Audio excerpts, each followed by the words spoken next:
Hi guys, welcome back to my YouTube channel. और आज इस चैनल पे हम डिस्कस करेंगे लीगल मैक्सिम्स। जैसा कि आप लोगों को पता है कि ड्यू के एग्ज़ाम्स जो हैं बहुत ज़्यादा नज़दीक है, और ये अपकमिंग एग्ज़ाम्स जो कि क्लैट, एलेट, ठीक है, या फिर MHCT, स्लैट, या जितने भी लॉ एंट्रेंस एग्ज़ाम हैं उन सब में हेल्प होने वाला है, उन सब में इसमें हेल्प होगी। सो इसको कोई भी देख सकता है, ठीक है। सो हम डिस्कस करने वाले हैं आज लीगल मैक्सिम्स। तो हम शुरू करते हैं। सबसे पहला लीगल मैक्सिम है अब इनिशियो। अब इनिशियो का क्या मतलब होता है? फ्रॉम द वेरी बिगनिंग, मतलब कोई चीज़ एकदम शुरुआत से होती है, ठीक है। हम इसको पढ़ते हैं। When a court deems anything to be a case of ab initio, it indicate that the court's decision applies from the moment an act had taken place और the circumstances for the case in question were in a place and not from the time the court actually rule on the subject. In contracts, property and marriages, the word ab initio is frequently use. देखो, contracts में इस word को बहुत ज़्यादा use किया जाता है। इसका मतलब क्या होता है? देखो, अगर कोई लॉ शुरू से ही वॉइड है, ठीक है, कौन सा ऐसा लॉ है जो शुरू से वॉइड हो सकता है? जैसे कि जो रिस्ट्रेन इन मैरिज करेंगे, ठीक है, और जो रिस्ट्रेन हर चीज़ में करेंगे जो कि लॉ के अकॉर्डिंग सही नहीं है, ठीक है। जैसे कि जो टीनेज है वो कॉन्ट्रैक्ट नहीं कर सकता है किसी बड़े आदमी के साथ, ठीक है। सो टीनेज एक एडल्ट के साथ कॉन्ट्रैक्ट नहीं कर सकता है, तो ऐसा कॉन्ट्रैक्ट क्या होगा? वॉइड अब इनिशियो। कैसा होगा? वॉइड अब इनिशियो। तो इसका मतलब क्या हुआ? इसका मतलब हुआ फ्रॉम द वेरी बिगनिंग, एकदम शुरुआत से। बहुत ही सिंपल था। इसका मतलब हमको पता होना चाहिए, क्योंकि कभी कभी पैसेजेस में आ जाता है, तो अगर नहीं पता होता है तो समझने में बहुत प्रॉब्लम होती है, ठीक है। आगे चलते हैं। अगला हमारे पास जो मैक्सिम है वो है एक्टस लेजिस नेमनी फेसिट इंजरम। इसका क्या मतलब है? The act of law does injury to no one. इसका मतलब क्या? अगर कोई ऐसा एक्ट जो एक्ट ऑफ गॉड है, क्या है? Act of God. इसका क्या मतलब है? जैसे कि अगर तूफान आ गया, ठीक है, भूकंप आ गया, तो आप लॉ पर ये इल्ज़ाम नहीं लगा सकते हो कि यार अब जो नुकसान हुआ है उसकी भरपाई तुम मुझे करोगे, ठीक है, क्योंकि ये लॉ की गलती नहीं है, ये एक्ट ऑफ गॉड का चीज़ था, ठीक है। जैसे यहाँ पे एक एग्जांपल देखो, एक टेनेंट का एग्जांपल दिया है। अब यहाँ पे बच्चों को नहीं पता होता है कि टेनेंट कौन होता है। टेनेंट जो किराए से रहता है उसको हम बोलते हैं। तो tenant whose house is damage by fire और storm is not obligated to reconstruct the house to the detriment of himself even if he is not dismissed from his tenancy to detriment of his landlord। तो क्या मतलब है? एक tenant और एक landlord के बीच में एक म्यूचुअल कॉन्ट्रैक्ट है। लैंडलॉर्ड जो किराए से घर देता है और टेनेंट जो किराए से रहता है।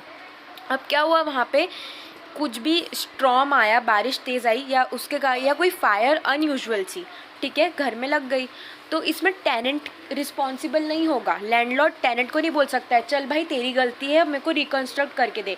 कहीं भी कॉन्ट्रैक्ट में ऐसा क्लॉज नहीं लिखा हुआ था कि टेनेंट ही करके देगा। भाई टेनेंट की कोई गलती ही नहीं है तो वो क्यों करके देगा? तो इस क्लॉज का सिंपल सा यही मतलब है, ठीक है। यहाँ पे जैसे कि एक लाइन दी हुई भी है, अगर मैं आपको बताऊँ, he must include a particular clause in the lease और एग्रीमेंट। अगर ऐसा होता है तो आपको एक क्लॉज इंक्लूड करके देना होता है, लेकिन ऐसा तो कुछ भी नहीं था। सो यहाँ पर टेनेंट की कोई गलती नहीं होगी। आई बात समझ में? अगले मैक्सिम की और हम चलते हैं, जिसका है एक्टस नॉन फेसिट रियम नीसी मेंस सिट्रिया। An act does not make any one guilty until there is a criminal mind और गिल्टी माइंड।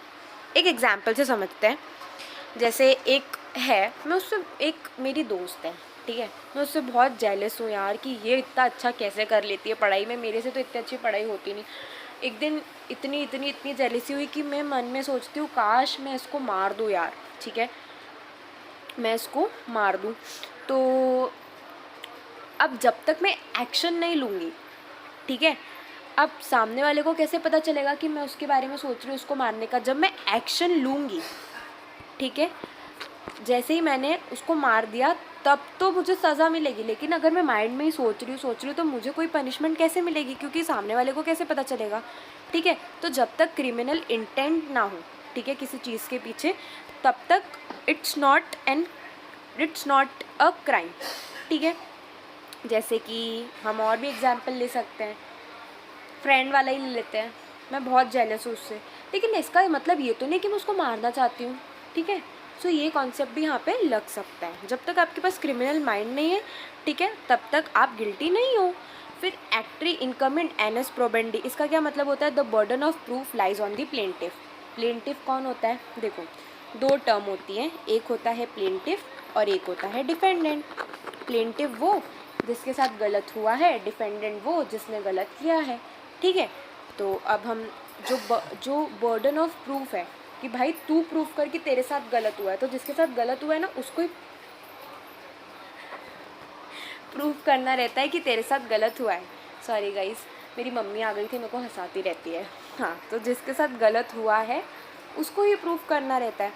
देखो, the party who raise an issue has the burden of evidence derive from the phrase एक्ट्री इनकम ए ओनस प्रोबेंडी। It is necessary premise for a fair trial since it requires both the claimant and respondent to support।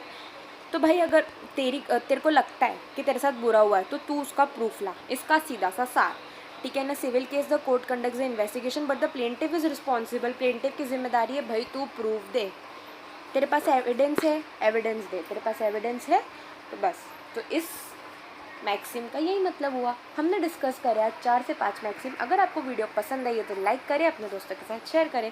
मिलते हैं next video में, bye bye.